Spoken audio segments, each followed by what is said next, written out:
Boa noite. Em nome da Associação Brasileira de Nutrologia, agradeço a todos que estão participando de mais um evento online das quartas-feiras da Abram. É muito bom tê-los conosco para tratar de assuntos da nutrologia. E hoje, em especial, pois temos um ilustre convidado, o professor Dr. José Ernesto dos Santos. O professor Dr. José Ernesto é doutor em medicina pela USP e secretário da Abram. O tema que ele irá abordar é dislipemias, 2 casos clínicos. Tenho certeza que será de muito interesse e ele vai nos trazer informações atuais e de relevância para o aprimoramento dos colegas nutrólogos. Ao final da apresentação, o professor Dr. José Ernesto irá responder as perguntas que vocês nos encaminharem. Professor Dr. José Ernesto dos Santos, é um prazer tê-lo conosco. Pode compartilhar a sua tela e dar início à sua apresentação.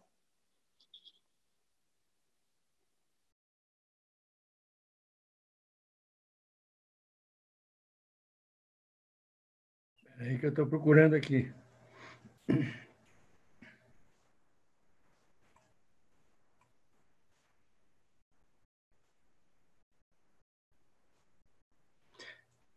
Bom, Márcia, demais presentes, é um prazer muito grande estar de volta nesse grupo da Abram, certo? Estive afastado durante algum tempo por causa de uma gripe e graças a Deus sarei da gripe e volto para discutir com vocês. Eu discuti esse tema, eu escolhi esse tema, não por representar casos raros, mas por representar casos comuns que vocês vão encontrar e que eu acho que, na maioria das vezes, nós falhamos em conduzi-los, certo? Por que dislipemias?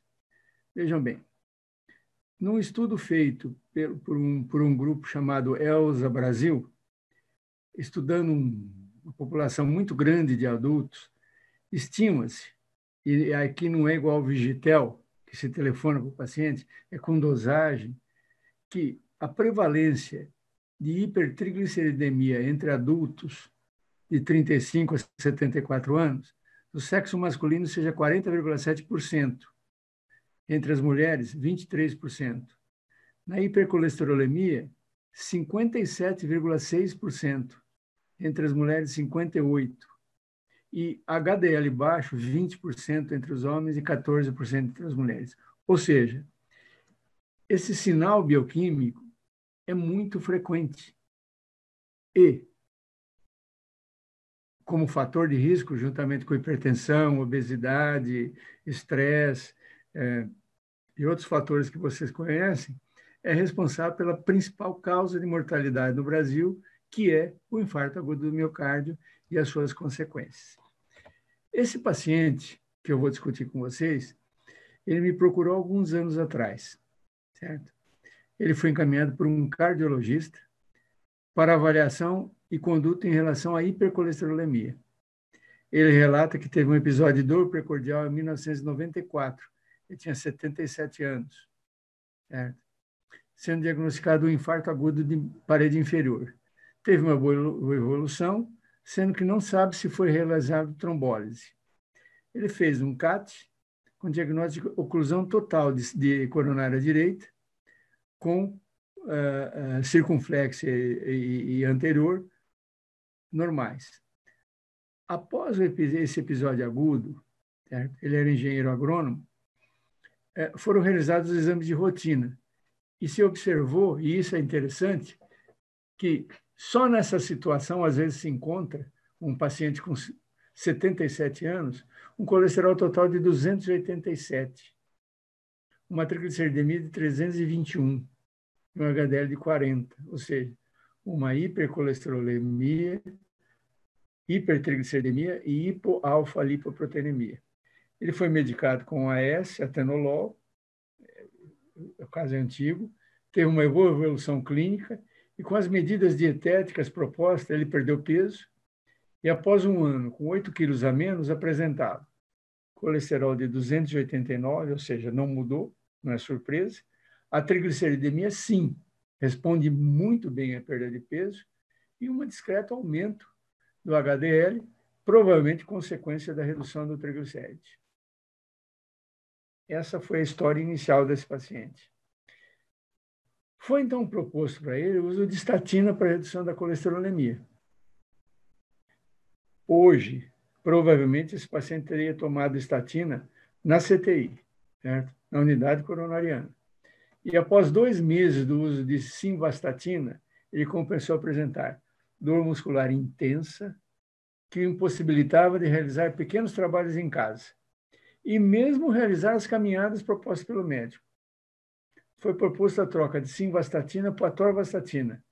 E, de maneira similar, a dor muscular surgiu com intensidade tão forte quanto a primeira. Após um período de descanso, foi prescrito rosuvastatina, e a mesma sequência se observou. Em nenhuma das situações houve elevação de TGO, TGP e CPK. E ele foi encaminhado para o nosso serviço por apresentar colesterolemia elevada e não tolerar nenhuma estatina prescrita. E aqui vai uma lição para vocês, que eu acho que, nutrólogos, é muito discutível, eu acho que hoje, cada vez mais, as hipercolesterolemias, pelo menos nos quadros agudos, ela passa a ser objeto do cardiologista, certo? Porque existe uma série de variáveis que têm que ser avaliados. Mas depois, o cardiologista que trata pacientes com quadros agudos de isquemia miocárdica, ele não gosta de pegar e ficar mexendo com isso. Ele gosta de coisas que respondem rapidamente. E aí, vocês que estão em todas as cidades que vocês vivem, têm que fazer um contato com os colegas cardiologistas e mostrar para eles que vocês estão habilitados para tratar a hipercolesterolemia. Vocês vão ver como vocês vão ter pacientes encaminhados pelo cardiologista. Porque ele não gosta de dar um remédio, espera 45 dias para ver a resposta, muda a dosagem, espera mais 45 dias. Cardiologista, ele gosta de põe um remédio debaixo da língua, a pressão cai. Opera, passa dor. Ele não gosta muito desse processo. Bom, esse paciente chegou para mim nessa situação. Um colesterol de 236, lembre-se que nossa meta é abaixo de 200, triglicéride abaixo de 150, 97, um HDL já de 70 e um LDL de 140, com CPK normal, TGA normal, TGP normal e TSH normal. Bom, é evidente que num caso de prevenção secundária, na época, a meta era abaixo de 100 o LDL, certo? Esse LDL.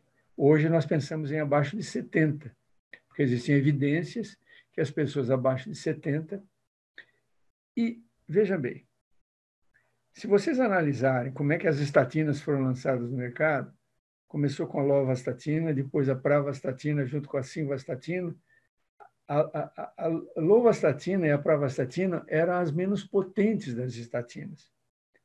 Então, o médico tem um hábito seguinte, não, já vou lançar, eu vou utilizar a mais potente. E ele teve atorvastatina, rosuvastatina, simvastatina, ele teve um quadro característico de mialgia associada à estatina. Certo? Então, você fica numa situação, uma sinuca de bico. Eu estou com 140 de LDL. O paciente fez um procedimento invasivo. Com 140, o processo que levou à formação das placas vai continuar existindo. Está certo que eu controlei a pressão, ele perdeu o peso, etc. Diminui o risco. Mas o efeito do LDL vai continuar existindo. O exame físico ele não tinha praticamente nada. Certo? O pai dele faleceu com 86 anos com AVC, a mãe com 97 anos teve um infarto, e o irmão teve um infarto aos 73. Isso não caracteriza o clássico quadro de hipercolesterolemia familiar.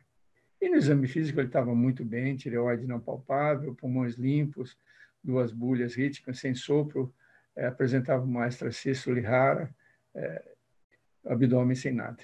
Pressão de 110 por 80, ele estava, naquela situação, tinha perdido peso, estava com MC de 24 quilos por metro quadrado. Bom, veja, ele teve mialgia com simvastatina, com atorvastatina e com a rosuvastatina, que são as mais potentes, que provocam uma redução de 47% a 65% do LDL colesterol. Tanto a simva como a atorva são metabolizados pelo citocromo, tem uma meia-vida, especialmente a atorva e a rosuvastatina longa, certo? A simva de 1 a 2 horas. E veja, a fluvastatina e a pravastatina, pela percentagem de redução, ninguém nem pensou, certo? Bom, mas nós continuamos com a pressão. Por quê? Nós temos que reduzir esse LDL colesterol, não porque nós gostamos do número baixo, porque existem evidências de vários estudos, o 4S, o Lipid, o CARE, o HPS, o PROVIT, de que quanto mais baixo o nível de LDL colesterol, menor são os eventos coronarianos que acontecem. Certo? Então, nós temos que pensar em reduzir o LDL colesterol desse paciente, tentando evitar que ele tenha um novo evento coronariano. Essa é a teoria. Quem acredita e quem não acredita. Eu acredito. E assim eu pensava. Pedi exames dele novamente, aquele que eu já mostrei para vocês, aqui o LDL absolutamente crítico e necessitando de uma redução importante. Veja bem, então nós caímos naquele ponto de discutir a mialgia associada à estatina, que não é um evento raro. Todas as vezes que vocês prescreverem estatina para um paciente, não se atormentem. Avise o paciente que ele pode ter dor muscular. E se ele tiver, ele deve ligar para vocês. Porque se vocês não falarem e ele tiver dor muscular, ele não volta à consulta e nunca mais procura vocês. Por que aparece a dor muscular? Isso é uma coisa que atormenta as pessoas ainda até hoje. Por quê? Vejam bem, se vocês lembrarem da biossíntese do colesterol, aqui está o colesterol, ele começa lá a partir do acetil-CoA. E as estatinas atuam aqui na terceira etapa da biossíntese do colesterol, bloqueando a passagem de HMG-CoA para mevalonato e bloqueando, portanto, a síntese do colesterol. Agora, essa via bioquímica, ela não existe só para a síntese do colesterol. Se fosse para a síntese do colesterol, nós já teríamos eliminado há muito tempo. O colesterol é um elemento, se você comer 150 gramas de picanha, você tem colesterol por um monte de tempo. Nós mantivemos essa via na evolução por causa desses outros produtos. O dimetilpirofosfato, o geranilpirofosfato, o farnesilpirofosfato, que são compostos que participam da formação de uma série de compostos, como o coenzima Q, a prenilação de proteínas para que tenha sua função. Então, quando você bloqueia aqui, de maneira variável, nós vamos discutir por que acontece isso, ou tentar discutir, ocorre alteração na uma série de vias metabólicas, que interfere com o funcionamento celular. E essa alteração do funcionamento celular que é responsável pela mialgia. Vejam bem, eu nem deu tempo de colocar a referência, quer dizer, a estatina, ela altera o nível de vitamina D, precisa pedir a dosagem de vitamina D para o paciente que estiver tomando, ela altera a produção de ATP, ela altera a respiração celular e, aparentemente, de uma maneira variável, de acordo com a capacidade do fígado captar estatina. Certo? E existem estatinas hidrofílicas, solúveis em água, e lipofílicas, solúveis em gordura. As estatinas solúveis em gordura atravessam mais facilmente a membrana celular. As hidrofílicas têm que ser metabolizadas para serem absorvidas pelo hepatócito. Então, isso é feito por um transportador de membrana. Existem mutações em que o indivíduo tem pequena capacidade de captar a estatina. Então, ela se acumula no sangue. Certo? Então, vejam, altera o cálcio, altera a vitamina D, altera a coenzima Q, altera o glutamato, altera uma série de atividades musculares, e essas atividades, certo? Inclusive, está aqui, ó, o glutamato extracelular é responsável pela percepção de dor. Por isso que o indivíduo apresenta dor, certo? E nós classificamos a dor em miopatia, que é qualquer dor muscular, mialgia, que é uma dor ou fraqueza muscular, sem elevação da CPK, miosite, o paciente tem sintoma muscular, e altera os níveis de CPK, e o mais grave, que felizmente nesses 30 anos eu vi 2 casos, e os 2 casos foram a óbito. Quer dizer, sintomas musculares, elevação importante da CPK, neuropatia e mioglobinúria com insuficiência renal. Certo? Então, não pode brincar. Certo? Isso aqui existe. Embora seja raro, existe. Bom, eu estou falando que é raro. Veja bem, o caso mais grave, só para vocês terem a comparação, numa revisão mais ou menos antiga, monoterapia por estatina, rabdomiole, 0,0042% ao ano. O fibrato também provoca isso. A associação de estatina com fibrato aumenta o dobro, isso daí.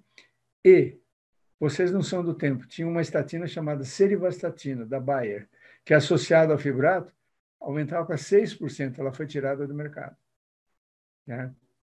Então, nós temos um paciente com dor muscular por simvastatina, atorvastatina e rosuvastatina, com um LDL de 140.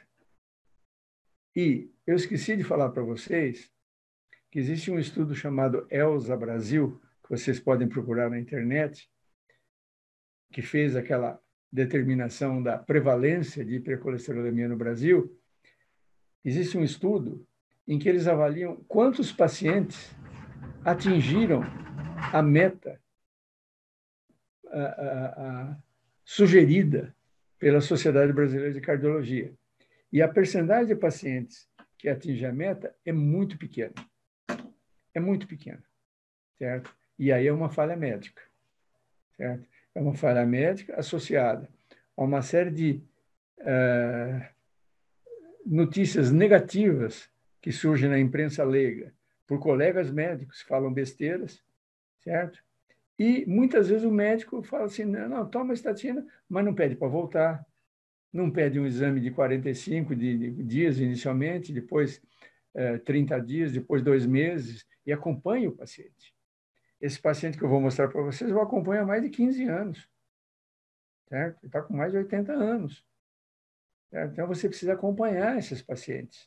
Essa é a função do nosso consultório. Você ter um paciente sob a sua vigilância. Bom, tem algumas coisas que eu já falei para vocês.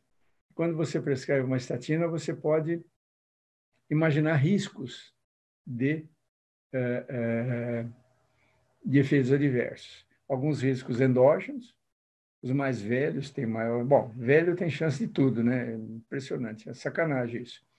Magreza, os mais magros têm maior risco. Pacientes com doenças renais, hepática, hipotiroidismo, vocês vejam que eu pedi TSH dele. Paciente com hipertrigliceridemia.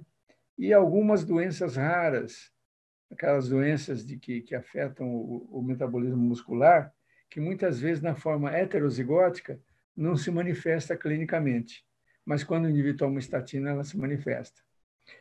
Esses nós não podemos mexer, não tem jeito. Claro, o hipotireoidismo você pode tratar, a doença hepática e renal você pode tratar, a hipertrigliceridemia você pode tratar primeiro antes de dar estatina.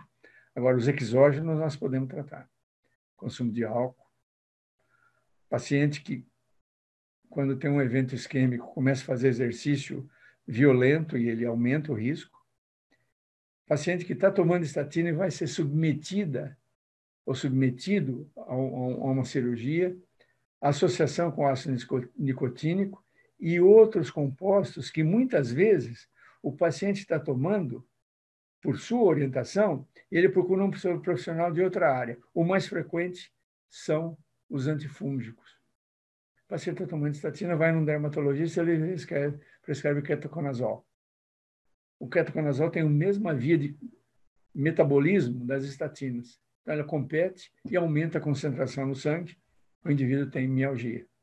Mas tem os antibióticos, verapamil, amiodarona. Na internet, vocês vão encontrar um número muito grande de medicamentos que existem evidências de que interferem com o metabolismo. E aquelas doenças que eu falei para vocês, as miopatias indutoras de mioglobinúria recorrente, metabolismo de carbo, são doenças raras. Metabolismo lipídico, doenças que afetam a cadeia respiratória, deficiência de coenzima Q, por exemplo, eu nunca vi na minha vida, deficiência de miodelato deaminase, alterações do metabolismo lipídio, deficiência de creatinina para metiltransferase, quer dizer, são doenças genéticas raríssimas. Bom, o que nós fizemos? Vamos dar uma estatina, que é hidrofílica, baixa potência, e associar a uma outra droga, a um redutor, um bloqueador da absorção do colesterol. Nós associamos 10 mg de pravastatina com 10 mg de ezetimibe. Veja, aqui está marcado mais ou menos em 3 anos, vocês vejam que de 256, o colesterol total dele veio para 157, o LDL de 146 para 75 e o HDL se manteve no nível constante. Então, eu acho que nesse caso, eu gostaria de trazer para vocês como 2 lições importantes. Primeiro, nem sempre o mais forte é o escolhido. Claro que nós queremos o mais potente. Nesse caso, o menos potente, o paciente respondeu muito bem. Segundo, nós precisamos perseguir neuroticamente a redução do colesterol, certo?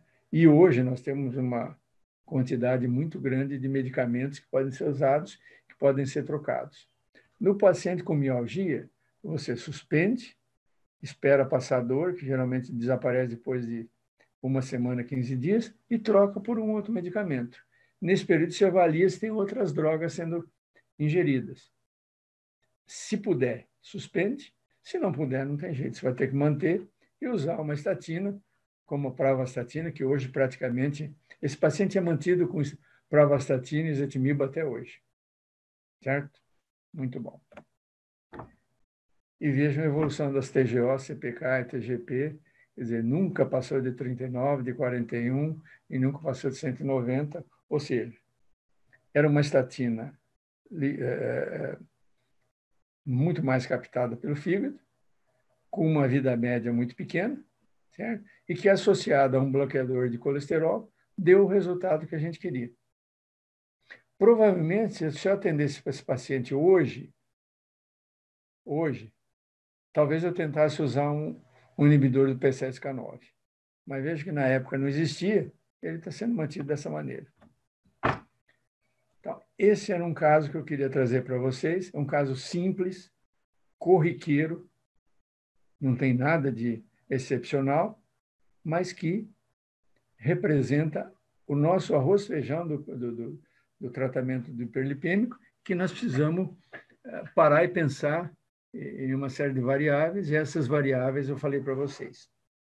O segundo caso, o Dr. Carlos Nogueira vai me desculpar, ele já deu uma aula para vocês, mas eu vou contar um caso para vocês de uma hipercolesterolemia que eu acompanho há mais ou menos 20 anos, de uma criança, tinha 10 anos na época. Muitos médicos imaginam que hiperlipemia não existe na infância. O Carlos já comentou isso com vocês. Tem um estudo feito pelo Faria Neto Rocha, aí de Curitiba, que avaliou a presença de hiperlipemia em 38 mil adolescentes de 12 a 17 anos. Chama estudo ERIC. A hipercolesterolemia está prevalente em 20% dos casos.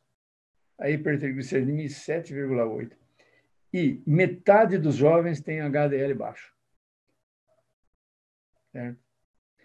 Então, se você é pediatra, ou se você não é pediatra, mas se atende um adolescente, não exclua. Veja a história familiar. Aqui tem muitos pacientes que têm, claro, evidentemente, hiperlipemia familiar, e outros que têm a hiperlipemia secundária, a obesidade secundária a outros processos. Mas vejam que ela tem uma prevalência importante. Antigamente falava assim, ó, se você não se alimentar direito, não perder peso, não fizer exercício, no futuro você vai ser hipertenso, você vai ser hiperlipêmico. Não, não é futuro. Já pode ser. Certo? Então, vejam bem esse caso. Uma paciente de 10 anos, estudante natural de Ribeirão Preto. A mãe da paciente relata que do lado materno tem hipercolesterolemia, com infarto frequente em idades precoces. Ela mesma tem colesterolemia elevada, que quando não tratada chega a 360. E sua irmã tem um pouco mais elevado, ela é mais jovem, a irmã. Ambas fazem tratamento com dieta e estatinas em altas doses. Recentemente, em uma consulta com seu cardiologista, quer dizer, era ela que fazia o tratamento, né, a mãe. O cardiologista sugeriu que ela determinasse a colesterolemia das duas filhas. E nessa ela verificou que as filhas mais velhas, essa, tinha 263 de colesterol. Certo? E ela veio à consulta para orientação. Essa paciente nunca apresentou doenças importantes, teve um desenvolvimento neuromotor, sem alteração. Aqui vale a pena chamar a atenção de uma coisa. Esse cardiologista que eu conheço, eu o cumprimentei pessoalmente, merece cumprimentos. Ele está atendendo uma mulher que tem uma história familiar de hipercolesterolemia familiar. Ela tem 2 filhos. Ele fala assim, a senhora vai dosar o colesterol das suas filhas. Isso não é frequente. Não é frequente. A Sociedade Brasileira de Cardiologia e a nossa sociedade têm insistido para que quando você atende um caso que existe uma prevalência familiar, você investigue em todos os parentes de primeiro grau. Aí a gente diz, mas vai assustar. Não, o que assusta é infarto. Hoje, hipercolesterolemia é tratada tranquilamente. E ela dá resultado, como eu vou mostrar para vocês. No ideal, ela não tinha nada. Antecedentes pessoais, ela nunca teve importante, além de umas amidalites. A avó materna, a mãe e a tia, ou seja, vem do lado materno, essa hipercolesterolemia, ela não tem informação dos bisavós, dos pais e dos avós paternos são normolipêmicos. Exame físico geral sem alteração, físico especial sem alterações. Então, está aqui o heredograma dessa menina. Aqui ela está aqui, ó, 264. A irmã, 236. A mãe, 340. A tia, 360. E a avó, eu não sabia, não sei o resultado. Então, vocês vejam que o caminho dos genes veio daqui, né? Quer dizer, está aqui, nessa paciente. Aqui entra uma coisa importante. Tratar ou não tratar essa paciente? Usar medicamentos hipocolesterolêmicos numa menina de 10 anos ou não usar? Muito bem. Pediu um novo exame. Veja, ela tinha um LDL de 180, um colesterol total 263, um triglicérido de 108, um HDL de 38. E vejam, no nosso consenso e no consenso da Sociedade Brasileira de Cardiologia, 170 é o nível desejável. O LDL 110, ela está com 180. O HDL, o triglicérido também é aumentado. Então, essa paciente é uma hipercolesterolêmica, provavelmente familiar. Certo? Como é que vocês fazem para saber se ela é hipercolesterolemia familiar? É óbvio que o melhor é pedir uma genotipagem. E tem muitos laboratórios que estão fazendo isso daí por um preço até que razoável. Mas tem um critério da Associação dos holandeses que é muito bom para avaliar isso aí, que leva em consideração a história familiar, a história clínica, o exame físico, o exame laboratorial. E você atribui pontos a isso daí. Parente de primeiro grau, vocês avaliam, ela tem. Parente de primeiro grau com IDL acima de 190, ela tem. Claro, ela não tem história de doença arterial coronariana, nem coronariana, nem periférica. Ela não tinha xantoma, ela não tinha arco corneal, e ela tinha um LDL nessa fase, ela tinha 5 pontos.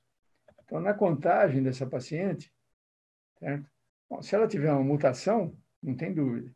Se ela tiver mais que 8 pontos atribuíveis àquele critério, não resta dúvida que ela tem.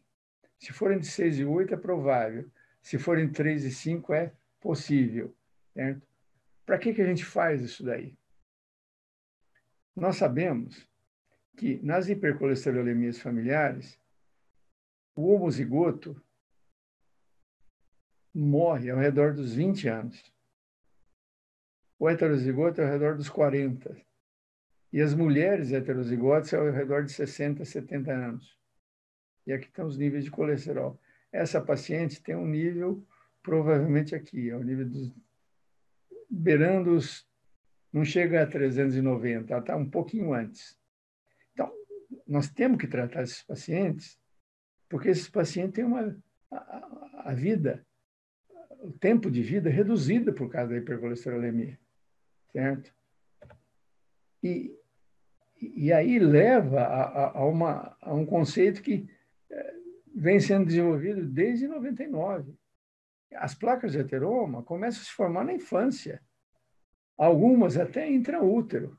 Veja a comparação, esse é um estudo muito importante, que foi publicado em 99 no JAMA, que nos Estados Unidos eles começaram a fazer necrópsia de todos os jovens que morreram de morte violenta, acidente, assassinato, etc.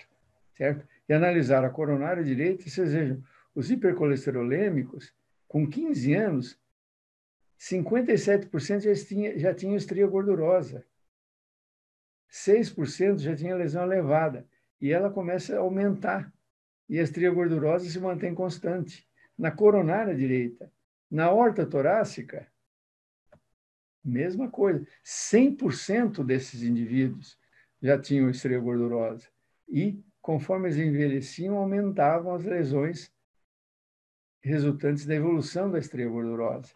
E na aorta abdominal, a mesma coisa.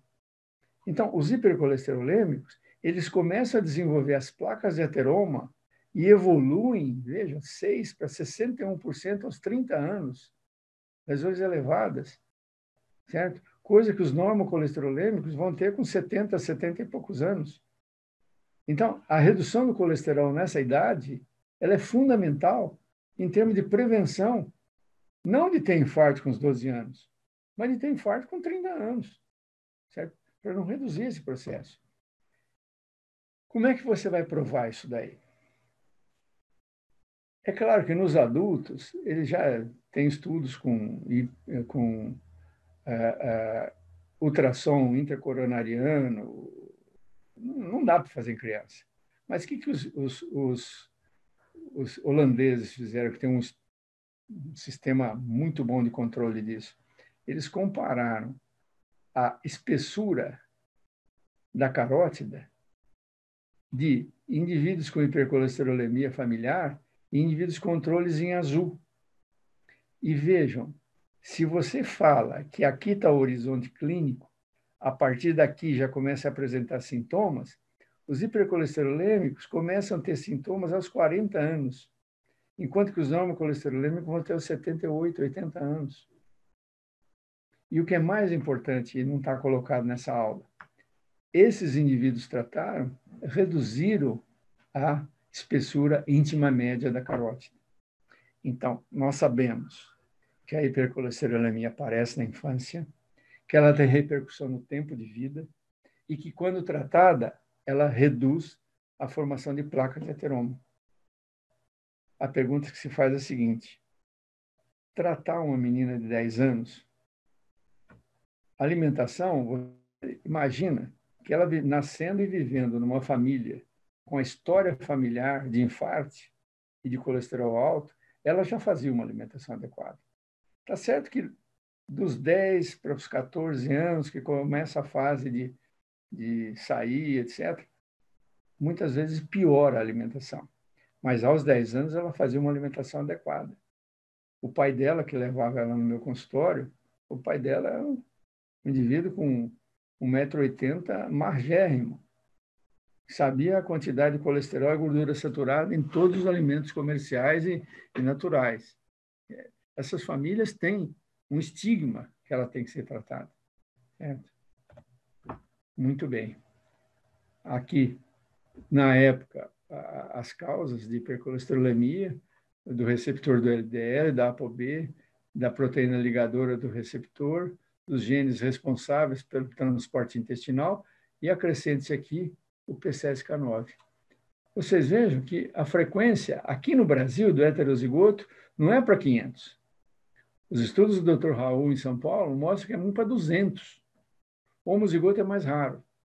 Certo? Esse é o grupo de maior frequência no Brasil. Certo? E, só para enfeitar um pouco a aula, quero que vocês se lembrem que o gene que codifica o receptor do LDL tem 18 exons. Aqui está o pedaço do cromossoma que codifica o receptor. Certo? E cada exon desse tem mutações importantes. Essa paciente foi feita a genotipagem, ela tinha uma mutação no exon 14. Certo? E aqui ela perdia uma base nitrogenada. Então, quando o código começava a ser lido, chegava aqui, ele bloqueava e formava um receptor aleijado. E ele não conseguia fazer. Aí vocês veem as mutações identificadas em Ribeirão Preto. Essa mutação dessa paciente no exon 14 era mais frequente. E o Dr. Nelson, se estiver ouvindo, vai lembrar que nós tivemos vários pacientes com essa mutação, chamada mutação libanesa. Dá estatina ou não dá estatina? Essa é uma dúvida que sempre aconteceu. Porque a ideia inicial é a seguinte: o colesterol ele é substrato para a síntese dos hormônios e esteroides. Eu vou bloquear a síntese de colesterol? Será que eu não vou bloquear a menarca de uma paciente ou o desenvolvimento de características sexuais secundárias nesses pacientes? O Carlos já discutiu isso com vocês. Ó, tem vários estudos analisando várias estatinas e analisando vários critérios de parâmetro de segurança: cortisol, CTH, esteroides hipofisários, adrenal, testiculares, estágio de Tanner, volume testicular, esteroide, hipofisário adrenal, índice de Tanner, volume testicular, etc. Em todos esses estudos, não existe evidência de que o uso de estatina reduza o desenvolvimento desses pacientes. E é fácil de imaginar. Vocês vejam bem. Um paciente que tem 300 miligramas de colesterol no sangue, 300 por 100 ml. Se ele tiver uma volemia de 3 litros, quanto de colesterol ele tem no corpo? Se você reduz o colesterol para 200, mas tem uma quantidade grande de colesterol que pode ser... Claro, se você bloqueasse a síntese de colesterol na adrenal, ou no ovário, ou no testículo, especificamente, só, dava para se pensar. Mas, aparentemente, não é isso que acontece. Certo? Aquilo que eu falei para vocês. Os nossos amigos lá da Holanda fizeram um estudo em que eles analisaram, nesses pacientes com hipercolesterolemia, a espessura da íntima média da carótida em indivíduos tomando placebo, certo? E em indivíduos tomando estatina. E aqui vocês vejam a carótida comum, o bulbo carotídeo, a artéria carótida interna e a média combinada. Vocês vejam que em todos esses três, né? Tanto a carótida interna, certo? A carótida comum, como o bulbo carotídeo. Deixa eu ver que horas são aqui. 8 e... Não sei se eu estou dando tempo. O bulbo carotídeo ou a carótida interna, em todos os indivíduos, houve uma redução importante da espessura, o que ajuda a gente pensar que nós temos que tratar esse paciente. Bom, E o ezetimiba? O que o ezetimiba faz? Esse é um dos estudos iniciais que foram feitos com ezetimiba. Vocês vejam que os indivíduos, quando tomavam placebo, eles absorvem 50% do colesterol. Quando eles tomam ezetimiba, eles têm uma redução de 54% na redução do colesterol, praticamente 20%. Certo?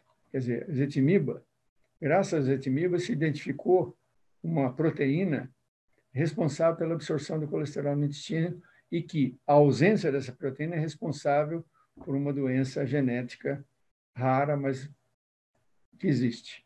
Certo? E veja o que acontece com a associação, quando nós prescrevemos ezetimiba para o paciente.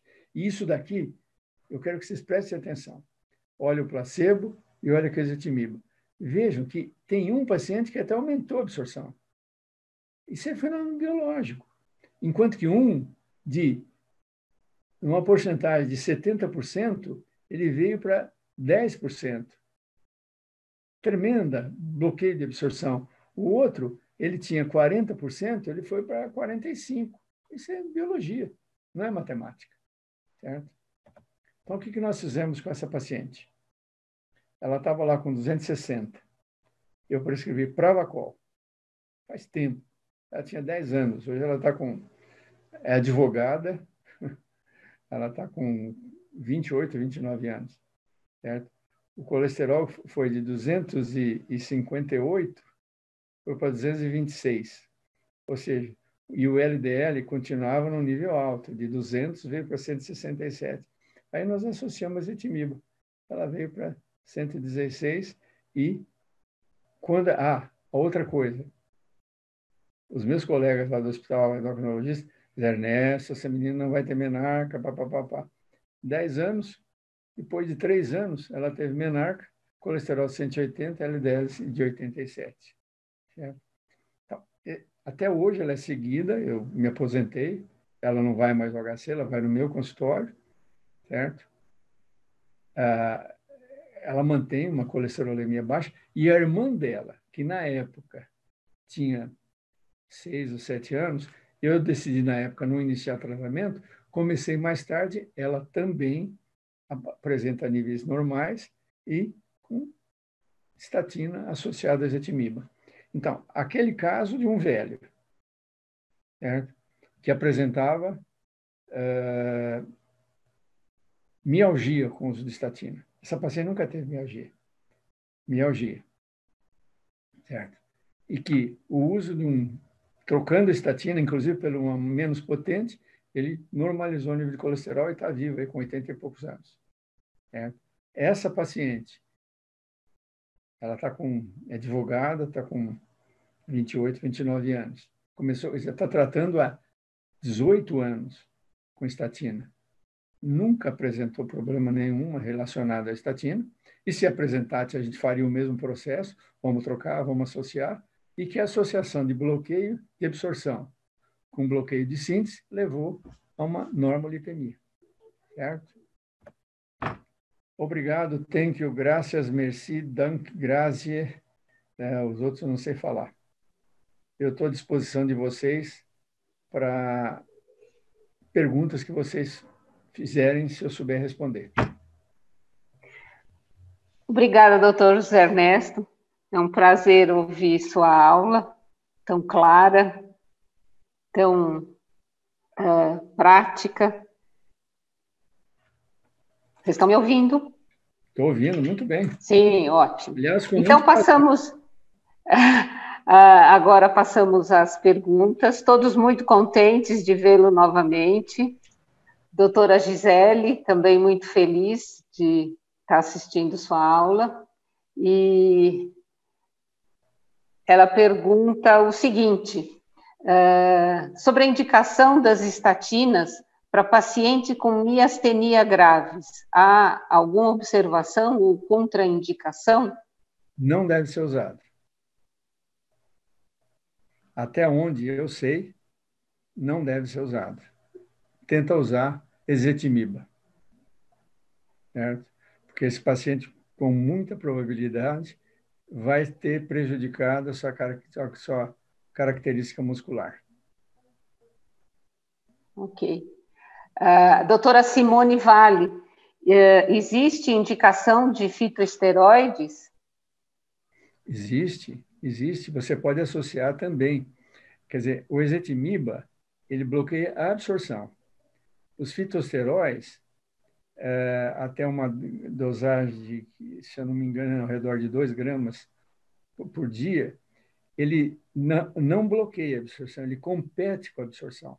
Ele tenta entrar no mesmo sítio, que é um esteroide vegetal, fitosterol, e ele compete com a absorção e reduz também a absorção significantemente. Nesses pacientes, nós poderíamos ter associado também fitosterol. Seria uma boa coisa. Ok. Doutora Elisa Freiner, qual a sua opinião sobre a suplementação de ômega 3 para auxiliar no controle do colesterol e triglicérides? Olha, os ômega 3, eles, na dose de mais ou menos 2 gramas por dia, eles são redutores de triglicérides. E, secundariamente, claro, vão reduzir também colesterol. Está em vias de entrar no Brasil um derivado do ácido do ômega 3 muito mais potente para reduzir colesterol e triglicérides. Certo?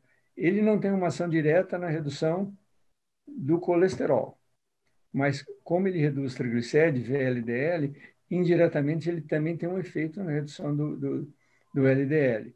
E o que é mais importante também, ele interfere com outros mecanismos envolvidos na aterogênese, como, por exemplo, a coagulação sanguínea. Então, existe lugar, sim, para usar ômega 3. Ok. Vários elogios, doutor José Ernesto, a sua aula, todos gostando muito, excelente apresentação, excelente aula. E o doutor Emerson Prado, é um prazer assistir a sua aula. Como poderemos aumentar o HDL? Boa pergunta. O HDL é a fração lipídica que a gente menos conhece, certo? Já se tentou várias coisas. Quer dizer, os torcetabib, uma série de drogas que interferem com a enzima que é responsável pelo metabolismo do HDL, a CETP, ele levou a uma redução, a um aumento significativo do HDL, mas um aumento da mortalidade. Então, provavelmente, o HDL é uma molécula que tem função e nós não entendemos muito bem. O modo que nós temos para elevar os níveis de HDL são redução do triglicérido quanto aumentado. A redução, por exemplo, com fibrato, você tem uma redução de até 60% de triglicérido e um aumento de HDL. E a mudança no estilo de vida. Tabagismo, certo? Reduzir, ou difícil, mas tem que se falar, eliminar o tabagismo, certo? E hoje nós temos métodos de ajuda muito importantes para redução, para bloqueio, né, do ato e aumento da atividade física. Agora, existem doenças que o HDL é baixo geneticamente. Certo? Outra coisa que me perguntaram outro dia, e HDL muito alto? Faz mal? Também faz. HDL de 80, 90 tem relação com aumento de doença aterosclerótica, estatisticamente, em termos populacionais. Mas no paciente com HDL baixo, perda de peso, cessar o tabagismo, aumento da atividade física e uma outra coisa muito discutível, ingestão prudente de bebida alcoólica, especialmente vinho. Eu nunca vou pedir para um paciente meu tomar vinho, se ele não toma. Agora, se ele toma sua taça de vinho tranquilamente. Agora, não como um método terapêutico para aumentar HDL. Mesmo porque nós não sabemos se a fração de HDL que aumenta com o vinho é a fração funcional. Isso, aparentemente, não, infelizmente. Muito bom. Uma outra pergunta, doutor José Ernesto. A suplementação com coenzima Q10 reduz o risco de miopatia? Essa é uma boa pergunta também. Porque uma das coisas que a estatina faz, diminui a síntese de coenzima Q10. A primeira ideia é, vamos dar coenzima Q10 e melhora. Não está demonstrado. E aparentemente pelo seguinte, quando você toma a coenzima Q10, você aumenta a concentração sanguínea, mas não aumenta a concentração intracelular. E o problema é a concentração intracelular. Então, ainda é meio anedótico usar a coenzima Q10. Agora, você perguntar para mim, você usa? Para o paciente tem dor muscular, eu uso. E falo para ele, olha, é experimental. Não porque o coenzima Q10 é barato e não tem efeito maléfico nenhum utilizar. Agora, que tem evidência de que ele reduz dor muscular, não tem. Infelizmente.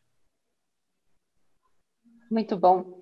E a associação de um nutracêutico estaria indicado em ambos os casos que o senhor apresentou? Olha, os nutracêuticos, com exceção do fitosteroide, que está presente nos vegetais, o que se fala muito?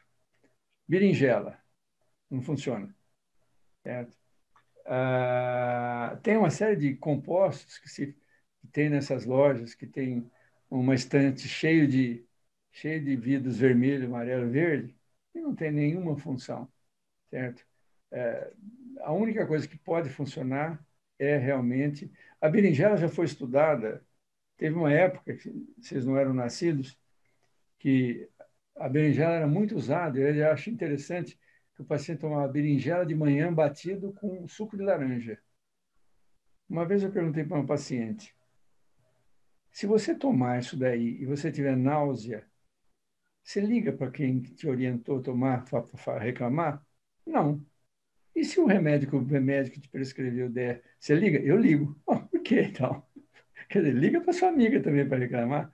Certo? O Dr. Bruno Caramelli e o Dr. Enio Cardillo Vieira fizeram vários estudos com berinjela, publicados, inclusive, não tem nenhum efeito. O que não significa que pode ser que exista na parede da berinjela algum componente que, quando extraído, possa um dia ser utilizado como hipolipêmico. Mas a berinjela em si, não. Uhum. Agora é gostoso, né? E não tem Uma colesterol. outra pergunta. Mais alguma coisa? Não? Não. Então é o seguinte, a doutora Fabiana, qual a melhor estatina para se utilizar em adolescentes com hipercolesterolemia que, após mudanças do estilo de vida, não houve melhora do resultado? Você pode tentar qualquer uma, Fabiana. Você tem hoje a pitavastatina, que é em dose pequena. Você tem a rosuvastatina, 5 miligramas, que você pode tentar e ver a resposta da paciente. Qualquer uma delas você pode usar. É tentativa, acerto e erro. Certo? Não existe uma melhor, na minha opinião. Certo? Claro que os laboratórios vão dizer, cada um diz que a sua é melhor. Mas eu acho que não existe uma melhor. Existe uma mais potente, que é a rosuvastatina. Existe uma com a pitavastatina que o laboratório prega, que ele não está associado à mialgia e nem ao aumento do risco de diabetes, que eu não sei se é verdade, existem evidências de que seja verdade. Agora, você pode usar simvastatina, você pode usar rosuvastatina, atorvastatina, depende, se for paciente do SUS, o que tem lá é simvastatina. Certo? Se for um paciente particular, prescreva 5 miligramas de rosuvastatina ou 10 miligramas de atorva e acompanhe o paciente, vê a resposta e vê os efeitos adversos. Não existe melhor. Nós temos várias perguntas. Eu vou para mais uma aqui. Doutora Sandra Lúcia, e o resveratrol tem alguma evidência de uso? Pode ser que no futuro se encontre uma evidência de que ele interfira em algum mecanismo responsável pela aterogênese. Até o momento, não. Existem estudos básicos mostrando uma série de efeitos, mas clinicamente não tem efeito. Não é a molécula da juventude. Que pena. Que pena, isso também eu ia completar. Doutor Walter, professor, o uso do ácido nicotínico para o aumento do HDL. O ácido nicotínico é um medicamento muito bom para reduzir triglicérides. E a redução de triglicérides eleva substancialmente o HDL. O grande problema do ácido nicotínico é o efeito adverso. Quer dizer, o ácido nicotínico ele provoca aquele flushing, certo? Dizem que o uso de uma aspirina, de uma dose pequena de aspirina, algumas horas antes do ácido nicotínico, reduz esse efeito adverso. Já se tentou bloquear a reação inflamatória que ele provoca, não se conseguiu. Já teve comprimido que vinha associado com esse produto da Merck, certo? Mas o ácido nicotínico é muito bom, mas o paciente pode ficar muito bravo com você, porque ele vai acordar de noite, se coçando, pegando fogo, e ele vai no espelho e ele vê que ele está rubro, certo? Agora, varia. Como sempre, em medicina, em biologia, existem variações que reduz o triglicéride substancialmente reduz, que eleva o HDL substancialmente eleva. Certo? Se isso tem efeito clínico na redução de mortalidade, não se tem conhecimento. Ok. Eu acho que pelo horário, eu tenho mais algumas perguntas, vou fazer mais uma, doutor José Ernesto, para que a gente possa encerrar e fazer nossa despedida. Mas aqui o doutor Bruno de Andrade fala o seguinte: com as opções que temos agora de niacina flush free, com liberação lenta. Repete, por favor. Espera aí, deixa eu voltar. Niacina flash free. Eu não conheço. Pode ser que tenha sido lançado nos últimos 120 dias. Eu estava com gripe e eu não vi o lançamento. Eu não conheço que existe uma flush free, certo? De liberação. Não, também não. Já existiu você tinha o ácido nicotínico e a nicotinamida. O ácido nicotínico tinha uma liberação rápida e provocava mais. E a amida do ácido nicotínico tinha uma liberação mais lenta, mas os dois provocavam. Agora, se tem uma flash free, amanhã eu vou procurar. Eu não conheço. Desculpa. E numa próxima, a gente vai saber. Posso discutir com vocês. Doutor José Ernesto, foi um prazer. O prazer foi meu. Vê-lo ao vivo, praticamente. Não é uma sessão espírita, né? Não, então, foi um prazer assistir sua aula, poder conversar com você e essa ciência maravilhosa que você transmite para a gente. Foi um prazer estar com todos esses nossos amigos essa noite.